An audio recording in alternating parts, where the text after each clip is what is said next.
ಒಪ್ಪಿಗೆ ಕೊಟ್ಟರೆ ನನಗನ್ಸುತ್ತೆ 2-3 ತಿಂಗಳಲ್ಲೇ ನಾವು ಕೆಲಸವನ್ನು ಪ್ರಾರಂಭ ಮಾಡ್ಬೋದು. ಆಮೇಲೆ ಅಲ್ಲಿ ಸುಮಾರು ಎಂಪ್ಲಾಯ್ಮೆಂಟ್ ದೃಷ್ಟಿಯಿಂದ ನೋಡೋದಾದರೆ ಅಲ್ಲಿ ಸಣ್ಣ ಸಣ್ಣ ತಾಂಡಗಳಿದ್ದಾವೆ, ಹ್ಯಾಮ್ಲೆಟ್ಸ್ ಇದ್ದಾವೆ, ಹಳ್ಳಿಗಳಿದ್ದಾವೆ. ಜನರಿಗೆ ಏನಪ್ಪ ಅಂದರೆ ಉದ್ಯೋಗಕ್ಕೂ ಕೂಡ ಸುಮಾರು 150-200 ಜನಕ್ಕೆ ಇಮಿಡಿಯೇಟಾಗಿ ನಾವು ಅಲ್ಲಿ ಎಂಪ್ಲಾಯ್ಮೆಂಟ್ ಕೊಡ್ಬೋದು. 200 ಜನಕ್ಕೆ ಸದ್ಯದರಲ್ಲಿ ಇಮಿಡಿಯೇಟಾಗಿ ಎಂಪ್ಲಾಯ್ಮೆಂಟ್, ಮುಂದೆ ಫ್ಯೂಚರ್ನಲ್ಲಿ ಇನ್ನೂ ಹೆಚ್ಚಿನ ಜನಕ್ಕೆ ನಾವು ಎಂಪ್ಲಾಯ್ಮೆಂಟ್ ಕೊಡ್ಬೋದು. ಅಲ್ಲಿ ಏನೋ ಫ್ಯಾಕ್ಟ್ರಿಯಲ್ಲಿ ಕೆಲಸ ಮಾಡ್ತಾರೆ. ಆಮೇಲೆ ಇಂಡೈರೆಕ್ಟ್ ಎಂಪ್ಲಾಯ್ಮೆಂಟ್ ಇದ್ದೇ ಇರುತ್ತೆ.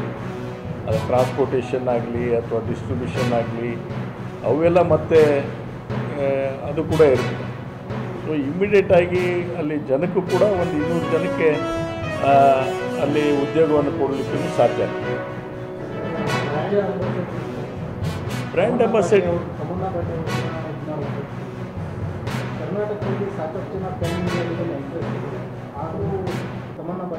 ನಮ್ಮ ಅಭಿಪ್ರಾಯ ಹೊಂದಿರಬೇಕು. ಒಂದು ಸಂದರ್ಭಕ್ಕೆ ನಾನು ನಾಳೆ ದಿವಸ ಯಾರಾದರೂ ಅದರ ವಿರೋಧ ಮಾಡ್ತಕ್ಕಂಥದ್ದು ಮಾಡೋಕ್ಕಾಗುದಿಲ್ಲ.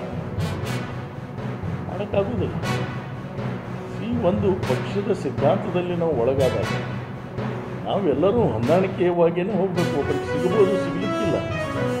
ಆದರೆ ಎಲ್ಲರೂ ಪಕ್ಷಕ್ಕೋಸ್ಕರ ದುಡಿಬೇಕು. ನಾವು ಅಲ್ಟಿಮೇಟ್ಲಿ ವಿ ಹ್ಯಾವ್ ಟು, ಇಲ್ಲ ಮುಂದಿನ ನಮ್ಮ ಭವಿಷ್ಯಕ್ಕೋಸ್ಕರ ನಾವೆಲ್ಲರೂ ಒಟ್ಟಾಗೆ ದುಡಿಬೇಕು.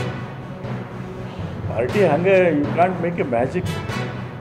ರಾತ್ರಿ ನಾ ಪಕ್ಷ ತರ್ತೀನಿ, ನನ್ನಿಂದನೇ ಕೊಳಿಕೆ ಹೋಗುತ್ತೆ ಅಂತ ಯಾರಾದರೂ ನಾವು ತಿಳ್ಕೊಂಡಿದ್ರೆ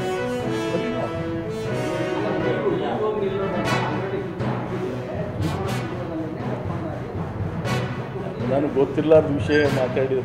ಈಗ ಹೇಳ್ತಾರೆ DK ಶಿವಕುಮಾರ್ 2.5 ವರ್ಷ ಸಿದ್ದರಾಮಯ್ಯ ಅವರು ನಾ ಇದ್ನೇ ಅಲ್ಲೇ, ನಮ್ಗೆ ಗೊತ್ತಿಲ್ಲ ಅಂತ ಹೇಳಿದ್ದೀನಲ್ಲ.